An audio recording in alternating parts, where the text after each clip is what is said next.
السلام علیکم میرے پیارے دوستو، حضور صلی اللہ علیہ وسلم نے ترکی کے بارے میں کیا پیشن گوئی کی تھی؟ کیا قیامت سے پہلے ترکی تباہ ہو جائے گی؟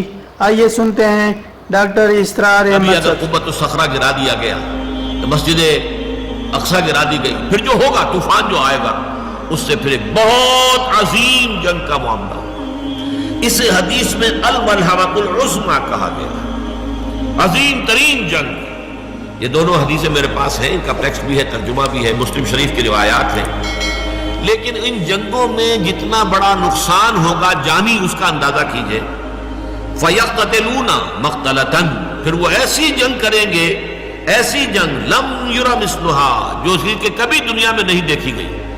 کیونکہ واسط علاقے میں بہت بڑی جنگ ہو رہی ہے تو اور بات ہے، جنگ عظیم اول، جنگ عظیم دوم پوری دنیا میں پھیلی ہوئی تھی۔ یہ ایک مقام پر جو جنگ ہوگی مڈل ایسٹ میں، اور اس کی جگہ جو ہے جو آرمگیڈون کے نام سے جو ہے یہ جو مکاشفات یوحنا ہے اس میں کہا گیا آرمگیڈون، اور حدیث میں آیا الملحمۃ العظمیٰ، عظیم ترین جنگ۔ یہ لبنان، اسرائیل اور شام، جہاں یہ تینوں ملک ملتے ہیں گولان ہائٹس کے قریب، یہاں در حقیقت اس جنگ کو ہونا ہے، عظیم ترین جنگ۔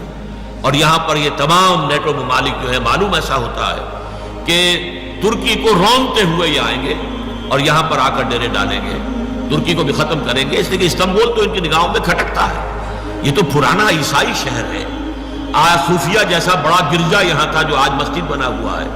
ہر یورپی عیسائی کے دل کے اندر جو ہے وہ گویا کہ تیر اس کا لگا ہوا ہے، تیر ترازو ہے۔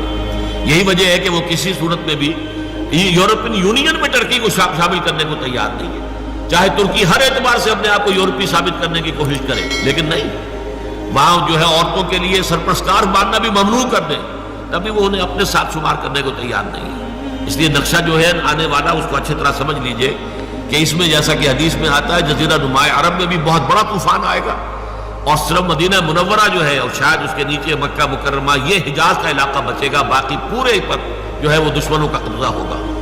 اور یہ تمام ممالک جو ہیں، ایران، یہ ترکی اور عراق کا معاملہ، یہ سب کا سب بھی ان کے قبضے میں آ چکا ہوگا، یہ بڑی جنگ ہوگی۔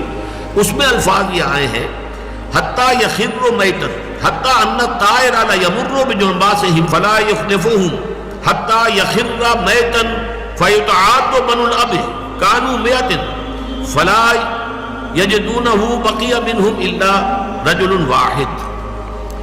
اتنی لاشیں ہوں گی کہ ایک پرندہ اڑے گا، اڑتا رہے گا، اڑتا رہے گا۔ ایک تو ہوتے ہیں گدھ، مردار خور، ان کی بات اور ہے۔ ایک پرندے، چڑیے، یہ بڑی نفاست پسند ہوتی ہیں، یہ گندگی کے اوپر نہیں بیٹھتی، نہیں اترنا نہیں چاہتی، لیکن یہ کہ لاشوں سے اور ان کی بدبو سے وہ پورا علاقہ اس بری طریقے سے متاثر ہوگا کہ پرندہ اڑتا جائے گا، اڑتا جائے گا، اڑتا جائے گا، اسے اترنے کی جگہ نہیں ملے گی، یہاں تک کہ تھک کر وہ مر کر مردہ ہو کر نیچے گر جائے گا تو ایک لاش کے اوپر ہی گرے گا۔ اور اس کے بعد جب گنتی کی جائے گی تو ایک شخص کے 100 بیٹے ہوں گے تو ان میں سے ایک بچے گا، یعنی خاندان مراد ہے۔ ایک دادا کے فرض کیجئے کہ پوتے یا پڑ دادا کے پڑ پوتے جو ہے 100